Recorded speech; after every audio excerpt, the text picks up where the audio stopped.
అంటే మీరన్నట్టు దిస్ బీజేపీలో ఆర్ నంబర్స్. ఒక్క నిమిషం కాంగ్రెస్ బీజేపీలో కార్యకర్తగా ఒక్క నిమిషం, చెప్పట్లే ఒక్క నేను. నిమిషం. ఓకే. ఫైన్. అంటే హ్మ్. బీజేపీలో నిజంగా అంటే బీజేపీ రూలింగ్‌లో నిజంగా ఇన్ని లోపాలే ఉంటే హ్మ్. థర్డ్ టైమ్ కూడా వాళ్ళకెందుకండి పట్టం కడతారు? మీరన్న ఇదే ఓటర్లు. హ్మ్. ఆదిత్య గారు, మీరు అర్థం చేసుకోవాల్సింది, తెలంగాణ ప్రజానీకం అర్థం చేసుకోవాల్సింది ఏంటంటే, not not only only Telangana ప్రజానీకం, అక్రాస్ యావత్ ఇండియా భారతదేశం. అర్థం చేసుకోవాల్సింది ఏంటంటే, మహారాష్ట్రకి ఎలక్షన్స్ వచ్చే ముందు ఉమెన్స్కి ఎవ్రీ మంత్ వచ్చేసి 2500 పర్ ఉమెన్ హౌస్ హోల్డ్ అని డిక్లేర్ చేశారు. పబ్లిక్ మనీని ఓట్ కోసం అక్కడ ఉన్న ఓటర్ లిస్ట్ని మార్పిడి చేయడం.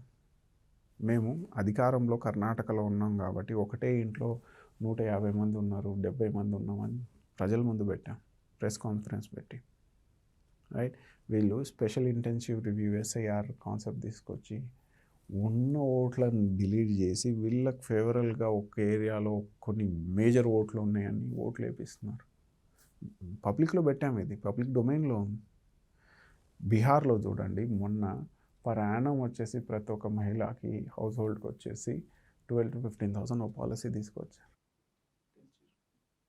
పబ్లిక్ మనీని ఒకప్పుడు కేసీఆర్ గారు వరదలు వచ్చినాయని జిహెచ్ఎంసీ ఎలక్షన్ ముందు 10,000 ఇచ్చారు.